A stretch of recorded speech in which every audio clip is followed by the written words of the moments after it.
Hello, welcome to Skye Sweaty Record Review, episode 81? I'm not quite sure how many it is right now.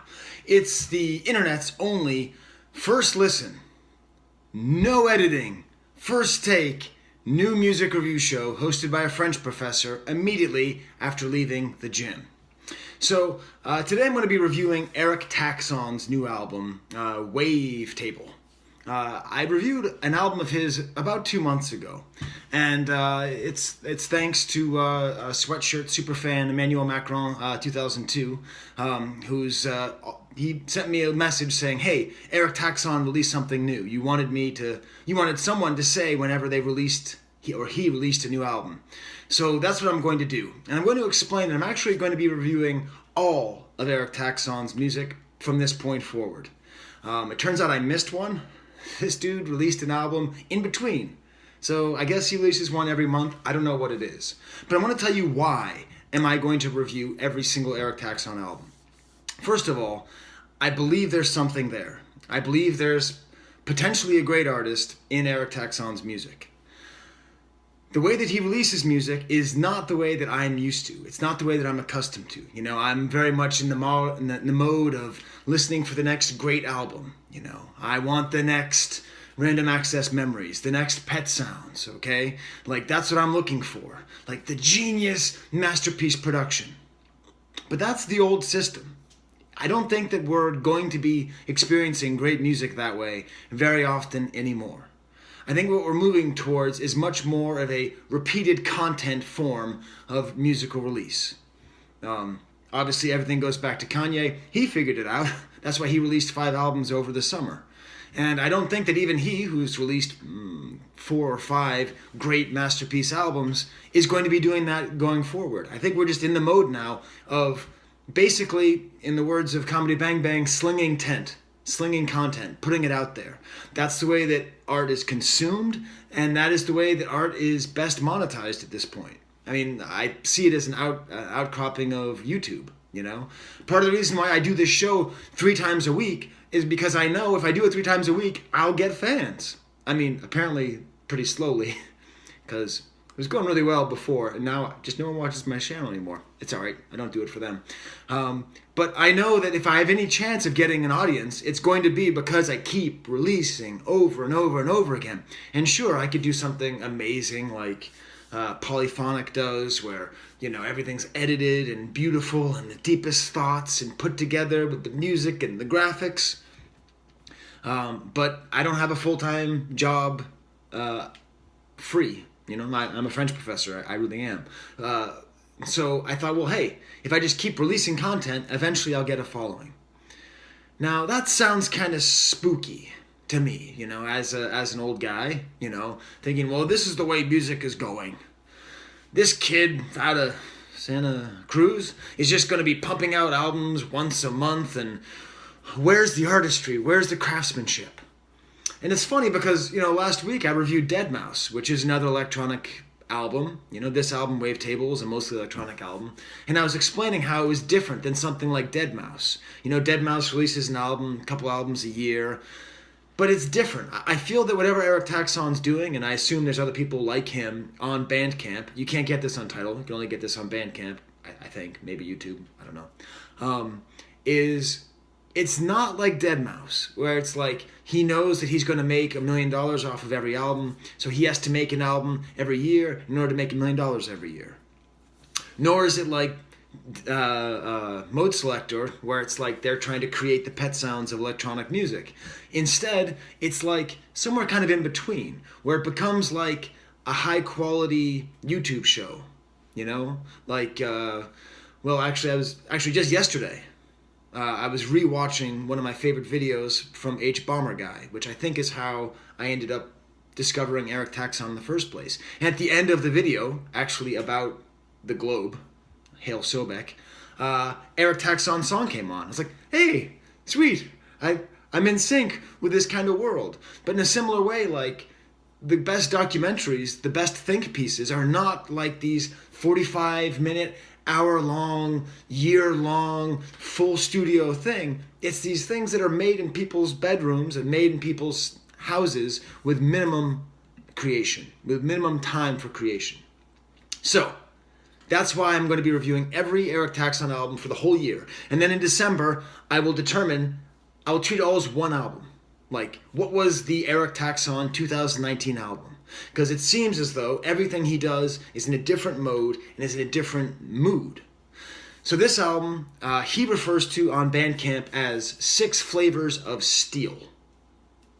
Okay, don't really quite know what that means. The album is called Wavetable, which is a form of synthesized sound. I actually looked it up. There's some pretty good videos about what it is, like moving in between different wave sounds that appear on, like when you're making music electronically. You know, there's different forms of waves. You know, you have your sine waves and your triangle waves and a couple other waves. So it's some kind of automated or semi-automated way of going through different sounds. So already it's kind of announced right up front that whatever Eric Taxxon's doing, part of it is goofing around with wavetables. Like, I get the sense he just sort of got this program, or he's decided to spend more time with this program and make an album based of that. It's mostly instrumental, and it is very listenable and quite good. There's 2 songs where they're singing. I'll get to those at the end. If you look at the cover of the album, I'm going to show it in my amazing no production style here. You sort of get a sense of what he's trying to put forth here. You know, it's got this kind of 80s vector graphic feeling. And also there's a sense of movement. And I would say that's the entire album. It's a sort of vector graphic-y sense of movement. And I don't know why, but this made me think immediately, maybe it's because the cover, of the old video game Stun Runner. So I'm going to do something for you. I'm going to play you a track from this album while showing you some footage I found on YouTube of the video game Stun Runner. And you tell me, does this not actually go quite well together? I'm actually thinking about going down to the Strong Museum of Play with my headphones and listening to this album while playing a vintage Stun Runner machine, because I'm pretty sure this would work quite perfectly. Okay, first of all, you hear the video game introduction of dee, dee, dee, dee, which indicates that the race begins, which I think strengthens my premise.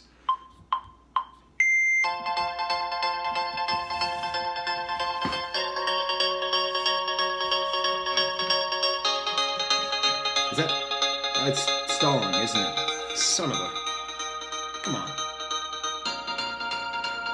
Alright, here we go.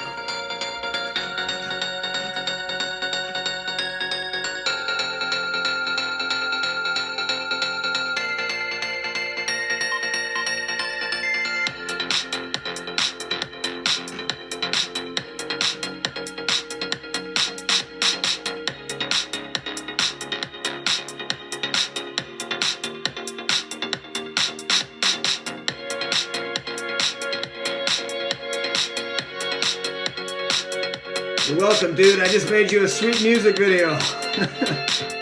Alright. I kind of can't stop watching this. This is awesome. Alright. So you kind of get that sense. Now, often when people call music video game music, it's like kind of derogatory, right? I don't think that that's really the case here. It's not just simple video game music. There's lots of great layering. There's a lot of great mixture of kind of like tinkly sounds with crunchy sounds, like dubstep sounds with sort of trancey sounds. It's not just simple video game music, but I think incontestably there is an element to it at which you get that sense of feeling. I mean, the second song is a track called Riot, which starts off kind of quiet, but then gets like super duper like crunchy and just aggressive. See, here, we'll listen to this for a second. See, it starts off kind of nice like this, right? But then, one second, you ready? You ready? It's gonna get all...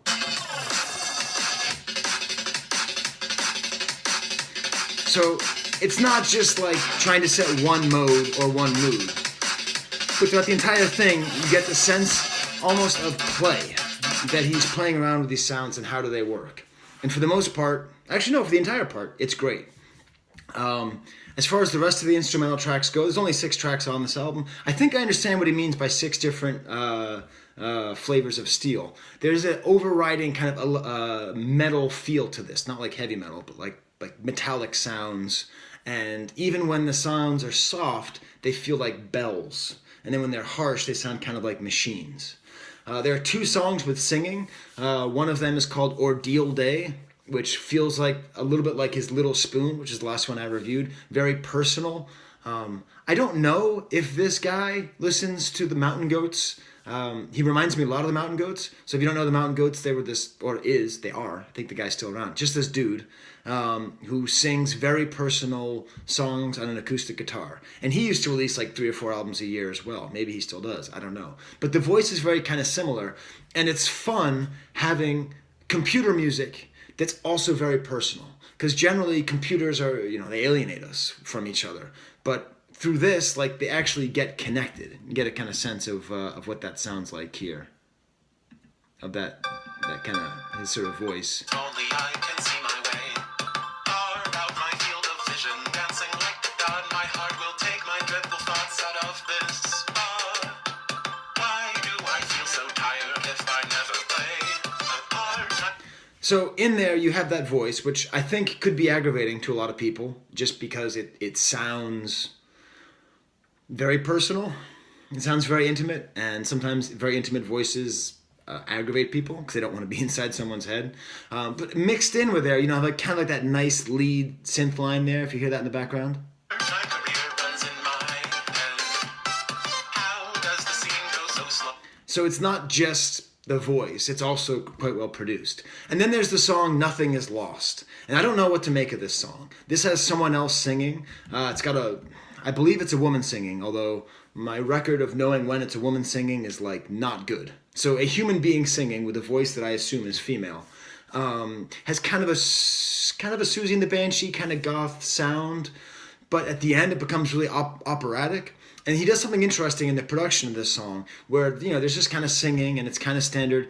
And then before the chorus, or before the second part, there's like a break and just like some guy just like yelling like, "Ah!" Here, you'll get a sense of what I'm saying here. One second. So she's singing. Hopefully I did this at the right time. If not, you can just wait.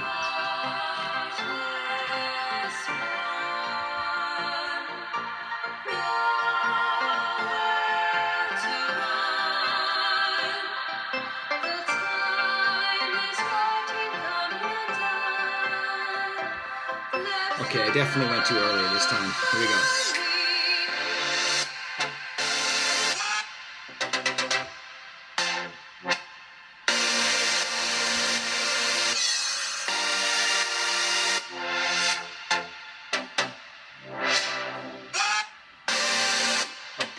So that kind of interesting mixture of a nice soft voice that then gets broken up with silence, and the same notes are being played, but they become kind of an attack. Like, what?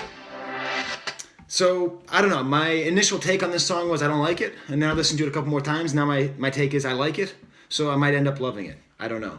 So there it is. There is Wavetable by Eric Taxxon. I don't know if I can give it a three-word review.